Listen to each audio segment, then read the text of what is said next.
उत्तर प्रदेश में 69,000 शिक्षक भर्ती के मामले में सुप्रीम कोर्ट ने इलाहाबाद हाई कोर्ट के फैसले पर रोक लगा दी है। मामले को लेकर अब सियासत तेज हो गई है।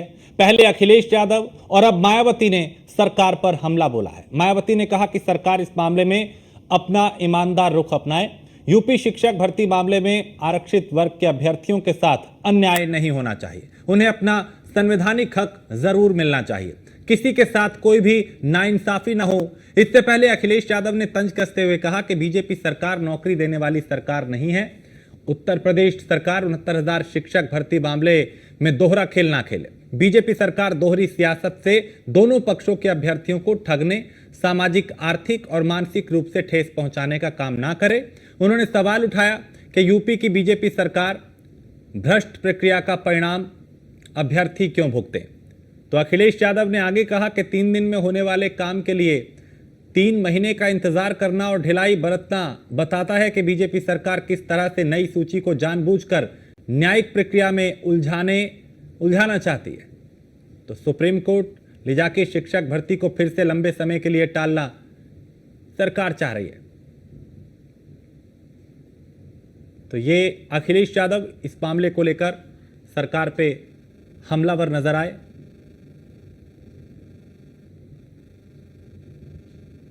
तो यूपी में यह मामला ऐसा जिस पे लगातार सियासत हो रही है। अधीनस्थ सेवा चयन आयोग, माध्यमिक शिक्षा या माध्यमिक या उच्चतर शिक्षा चयन आयोग से जुड़े हुए या उत्तर प्रदेश लोक सेवा आयोग या अन्य भर्ती बोर्ड से जुड़े हुए चयन की प्रक्रिया में जो 6.5 लाख नौजवानों को प्रदेश के अंदर नौकरी मिली, ये 2017 के पहले क्यों नहीं मिल पाई। कारण था 2017 के पहले न सरकार की भर्ती की कोई नीति थी, न नीयत अच्छी थी। भ्रष्टाचार और अनावश्यक रूप से घूसखोरी उनकी पहचान बन चुकी थी। आज उससे प्रदेश को मुक्त किया गया है। सख्ती से ऐसे तत्वों के खिलाफ लगाम कसी गई है। तो स्वाभाविक रूप से जब गिरोह का कोई व्यक्ति परेशान होगा तो गिरोह के सरगना को तो परेशान होना स्वाभाविक है, और वो परेशान होंगे तो कुछ न कुछ तो बोलेंगे। अधीनस्थ सेवा चयन आयोग, माध्यमिक शिक्षा या माध्यमिक या उच्चतर शिक्षा चयन आयोग से जुड़े हुए या उत्तर प्रदेश लोक सेवा आयोग या अन्य भर्ती बोर्ड से जुड़े हुए चयन की प्रक्रिया में जो 6.5 लाख नौजवानों को प्रदेश के अंदर नौकरी मिली, ये 2017 के पहले क्यों नहीं मिल पाई। कारण था 2017 के पहले न सरकार की भर्ती की कोई नीति थी, न नीयत अच्छी थी। भ्रष्टाचार और अनावश्यक रूप से घूसखोरी उनकी पहचान बन चुकी थी। आज उससे प्रदेश को मुक्त किया गया है। सख्ती से ऐसे तत्वों के खिलाफ लगाम कसी गई है। तो स्वाभाविक रूप से जब गिरोह का कोई व्यक्ति परेशान होगा तो गिरोह के सरगना को तो परेशान होना स्वाभाविक है, और वो परेशान होंगे तो कुछ न कुछ तो बोलेंगे। अधीनस्थ सेवा चयन आयोग, माध्यमिक शिक्षा। तो उत्तर प्रदेश में 69,000 शिक्षक भर्ती का यह मामला है और इस मामले पर सियासत कई महीनों से, कई वर्षों से हो रही है। सुप्रीम कोर्ट ने हाई कोर्ट के फैसले पर फिलहाल रोक लगा दी है और हाईकोर्ट ने मेरिट लिस्ट बनाने का आदेश दिया था। तो हाईकोर्ट के आदेश के खिलाफ कुछ अभ्यर्थी सुप्रीम कोर्ट गए थे। उन्होंने सुप्रीम कोर्ट का दरवाजा खटखटाया था और सुप्रीम कोर्ट ने रोक लगाते हुए सभी पक्षों को नोटिस जारी किया। तो सुप्रीम कोर्ट अब 25 सितंबर को अगली सुनवाई करेगा।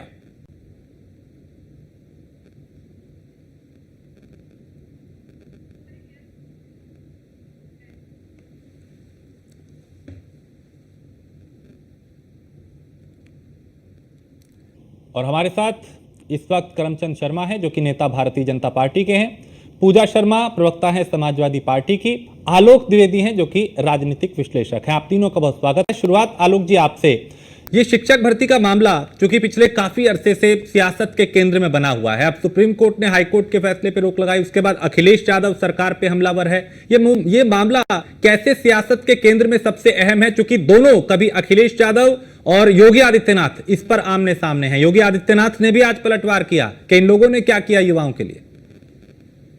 देखिए, मुझे लग रहा है कि मामला सुप्रीम कोर्ट में है और उस फैसले का सबको सम्मान करना चाहिए। उन्होंने अभी नई सूची जारी करने पर रोक लगा दी है। मुझे समझ नहीं आ रहा है कि इसमें अखिलेश यादव और मायावती को क्यों उंगली हो रही है। ये क्यों नहीं सुप्रीम कोर्ट के फैसले सम्मान करते हैं। अभी मामले की सुनवाई चल रही है, मामले की सुनवाई के बाद जो भी फैसला आएगा वो सर्वमान्य होगा। मुझे लग रहा है यदि नई सूची बने और यदि उनमें से जो पुराने छात्र थे यदि उनको बाहर करना पड़े, सरकार को चाहिए कि उनको बाहर ना करे, नए लोगों को जरूर नौकरी दे जो सूची के अनुसार जो बने, जिसके तो पात्र हैं। लेकिन जिनको सरकार नौकरी दे चुकी है, जो 4 साल से नौकरी कर रहे हैं, ऐसे लोगों को नौकरी से निकाल देना मुझे लगता है कि जनहित में बिल्कुल से नहीं है। सरकार का नैतिक कर्तव्य बनता है, जिनको आपने नौकरी दी है, आज उनमें से कई लोगों ने लोन ले लिया है, कुछ लोगों ने घर बनवा लिया है, कुछ लोगों ने बहनों को शादी पैसा खर्च कर दिया है, तो सबकी अपनी जीवन शैली उसके अनुसार चल रही है। अब यदि आज उनके हाथ से ये नौकरी छीन ली जाएगी तो वैसा ही है किसी को थाली पहले का खाना सर्व करना और उसके बाद थाली को खींच लेना, ये वैसा ही होगा। यदि ऐसा होता है तो ये जो अभ्यर्थी हैं, जो चुने हुए अभ्यर्थी, उनके साथ ही बहुत ही अन्याय होगा। ये सरकार को सबको हितों की रक्षा करना सरकार का कर्तव्य है। यदि सरकार रुकती है तो मुझे लगता है कहीं ना कहीं दुर्भावनापूर्ण है। दूसरा, मायावती और अखिलेश जी बार बार बोल रहे हैं इस नई सूची जारी करने के बारे में। मैं पूछता जब इनकी सरकार थी तभी कितनी सूची जारी कर रहे थे। आज ये मामला सुप्रीम कोर्ट में, सुप्रीम कोर्ट के फैसले सम्मान क्यों नहीं कर रहे हैं। एक बार पहले फैसला आ जाए, उसके बाद उसके अनुसार सरकार फैसला करे। लेकिन मैं अंत में यही कहूंगा कि यदि किसी को निकालने की जरूरत पड़ती, सरकार उनको नौकरी से ना निकाले, उनको सरकार रिटेन करे। सरकार के लिए 10-20 हजार लोगों को नौकरी देना बहुत ही मामूली बात है। हाँ। लेकिन यदि 10 लोग सरकार नौकरी निकाल दिया तो उनके सामने जीवन मरण का प्रश्न उत्पन्न हो जाएगा। ठीक है पूजा जी, चूंकि मामला अभी सुप्रीम कोर्ट में है, हाई कोर्ट में है और जो पेचीदगियां हैं वो सबके सामने हैं, उसके बावजूद भी अखिलेश यादव सरकार पे हमलावर हैं। अभी चूंकि ये कह रहे हैं कि सरकार जानबूझ के इसे कानूनी पेचीदगियों में फंसा रही है। आपको नमस्कार राजेश जी, पर मुझे लगता है कि आपके चैनल वाले मेरा नाम हमेशा भूल जाते हैं। न जाने कितनी बार मैंने किया है कि पूजा नाम है मेरा। हाँ, मैं ठीक कराता हूँ। ठीक है, मैं ठीक कराता हूँ। कंफ्यूजन में हो सकता है कुछ हो, प्लीज नाम ठीक। जी बिल्कुल। देखिए राजेश जी, अभी जो है आलोक जी कह रहे थे कि ये विपक्ष वाले जो है कोर्ट का सम्मान क्यों नहीं करते। हम बिल्कुल सम्मान करते हैं, पर इन्होंने एक बार भी नहीं कहा। जब हाईकोर्ट का फैसला आया तो सरकार ने कितना सम्मान कर दिया कोर्ट के फैसले का। और अभी इन्होंने एक बात और कही कि जो हैं, जो कार्यरत है, उनके साथ में नाइंसाफी नहीं होनी चाहिए। पर इसका मतलब ये तो नहीं निकल करके आता कि जो 19,000 अभ्यर्थी है जिनका जो है हक मारा गया, उनके साथ नाइंसाफी हो जाए। इसके लिए ना तो वो जिम्मेदार है जो प्रोटेस्ट कर रहे हैं और ना ही वो जिम्मेदार है जो कार्यरत है, सरकार जिम्मेदार है। अभी आलोक जी ने कहा कि इन लोगों को जो है समावित करने के लिए सरकार के लिए कोई बड़ी बात नहीं है, पर शायद इनको पता नहीं है कि अभी जो है जून में 2024 में बेरोजगारी दर 9.2% हो रखी हुई है, जो कि पिछले महीने के कंपेरिजन में ही 0.7% की वृद्धि हो गई है और 2014 में ये बेरोजगारी दर 5.44 थी। तो सरकार की मंशा ही नहीं है। सरकार ने जो है, जब अभ्यर्थी प्रोटेस्ट कर रहे थे राजेश जी, सरकार ने कहा तो मुख्यमंत्री जी ने कहा कि हम 24 घंटे में इसको निस्तारित करते हैं। उसके बाद में 24 घंटे में निस्तारित नहीं करते हैं, वो चाहते हैं कि ये लंबित रहे और लंबित होने के बाद में जाके कोर्ट में ये आगे जाकर के अटक जाए। और ये वही हो रहा है। सुप्रीम कोर्ट में गए अभ्यर्थी, हालांकि ये लिस्ट जारी कर देते तो भी सुप्रीम कोर्ट जो है खुला हुआ था, अभ्यर्थी जाते ही सुप्रीम कोर्ट ने रोक लगाई है। पर इस पे चिंता हमें इस बात की है कि सरकार की मंशा क्या है। सरकार ने नहीं रखा जो है कोर्ट का सम्मान, ना ही सरकार ने लिस्ट बनाई है। सरकार ने जो गलतियां की है उसका खामियाजा जो कार्यरत है वो भी भुगत रहे हैं, जो अभ्यर्थी है वो भी भुगत रहे हैं। और राजेश जी, आपको भी पता है इस प्रोटेस्ट में ना जाने कितनी महिलाओं ने, कितने भाइयों ने सुसाइड कर लिया। उनकी जिंदगी क्या सरकार वापस ला करके दे देगी? और सरकार आगे भी यही चाह रही है कि हम तो ऐसे लटकाए रहेंगे, रोजगार देंगे नहीं, और जिनको मरना है वो मर जाए, जिनको जीना है वो जिए, ऐसे कोर्ट कचहरी के चक्कर काटते रहे। ये हमें आपत्ति है, इस बात से आपत्ति है। हम नहीं चाहते कि आप इनका अधिकार मार दीजिए और किसी और को अधिकार दे दीजिए। और जिनके साथ में आपने नाइंसाफी की, आपकी रेस्पॉन्सिबिलिटी बनती है कि आप उनके साथ में इंसाफ करें। पर सरकार ने ऐसा कर रखा हुआ है कि गलती करके साइड हो गई है। परेशान कौन है, झेल कौन रहा है? जो अभ्यर्थी है, जो कार्यरत है, राजेश जी, वो परेशान है। सरकार तो अपना काम करके एक तरफ हो गई है कि नहीं, ये हाई कोर्ट का फैसला आया है, हम लिस्ट नहीं बनाएंगे। अब सुप्रीम कोर्ट चले गए हैं तो सुप्रीम कोर्ट ने रोक लगा दी, तो ये हमारा काम तो हो गया, हमारे हाथ खड़े हो गए हुए, अब आप लोग आपस में लड़ लीजिए। ये होता नहीं है कि आपने हमने तो कर दिया है, अब दो लोग करते रहे, हमें कोई फर्क नहीं पड़ता है। तो इस चीज के अगेंस्ट में है हम, राजेश जी। ठीक है वर्षा, चूंकि ये मामला एक बार फिर सियासत के केंद्र में है, इस पे चाहे अखिलेश यादव हो, मायावती हो, वो जिस तरीके से मुखर दिखाई दे रही हैं, लगता है कि इसका कहीं ना कहीं पूरी तरह से राजनीतिकरण हो चुका है। देखिए बिल्कुल, जिस तरह से 69,000 शिक्षक भर्ती का मामला अब राजनीतिक सुर्खियां बन चुका है, क्योंकि सियासत खेली जा रही है।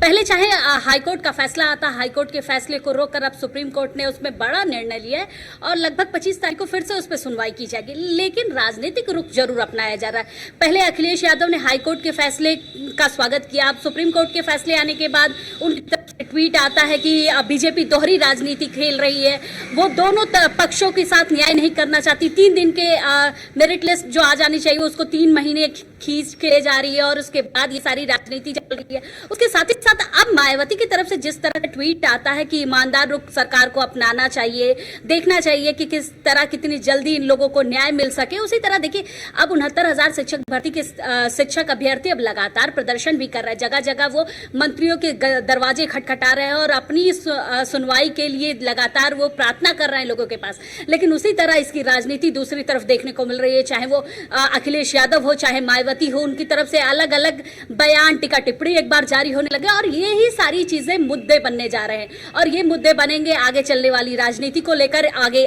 चुनाव में जिस तरह से इन सारे मुद्दों को रखा जाएगा, ये साफ हो चुका है कि ये एक एक मुद्दे हैं जो समाजवादी पार्टी हो या बीएसपी हो या कांग्रेस हो, इनकी तरफ से ये मुद्दे उठाए जा रहे हैं और इन्हीं मुद्दों को प्रखर रूप से आगे रखकर ये पार्टी खेल खेलेगी और आगे बढ़ेगी और देखेगी कि किस तरह से ये राजनीति गर्म की जा सकती है और इन सब मामलों से आगे बढ़ा जा सकता है। क्योंकि देखिए 69,000 शिक्षक भर्ती में जिस तरह से लगातार कार्रवाई चल रही है, सुप्रीम कोर्ट का फैसला आया है, हाई कोर्ट के फैसले को रोका गया है, उसके साथ ही साथ जिस तरह से अब लगातार सुनवाई पे सुनवाई हो रही है, उसको ना देख करके एक राजनीतिक रूप दिया जा रहा है इस पूरे मामले को और एक तरफ से भड़काया जा रहा है, देखा जा रहा है कि क्या क्या चीजें हो सकती है। क्योंकि 69,000 शिक्षक भर्ती मामले में शिक्षक प्रदर्शन अभी तक कर रहे हैं, वो चाहे केशव प्रसाद मौर्य का दरवाजा खटखटाए, चाहे ब्रजेश पाठक का दरवाजा खटखटाए, हर वो जगह जा रहे हैं जहां उनको लग रहा है कि उनकी सुनवाई हो सकती है, सुना जा सकता है, उनकी तरफ से आवाज उठाई जा सकती है।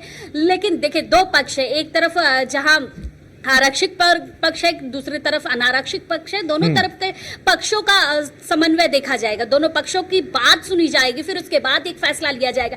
क्योंकि सुप्रीम कोर्ट जिस तरह से सुनवाई करता है वो दोनों पक्षों की बात सुनेगा, फिर उसके बाद सुनवाई करेगा और देखेगा कि आखिर किस तरह का मेरिट लिस्ट जारी की जाए, किस तरह से फैसला लिया जाए। क्योंकि न्याय सबको दिया जा सकता है, तो न्याय के मामले में इस तरह से सुप्रीम कोर्ट ने जिस तरह से ये पूरी सुनवाई की है, उसमें अब अगला डेट दिया है, तो ये साफ हो चुका है कि दोनों मामलों को सुनने के बाद अब जाहिर सी बात है कि फैसला लिया जाएगा कि किस तरह से मेरिट लिस्ट आ सकती है और किस तरह से इसमें दोबारा कार्रवाई की जाएगी।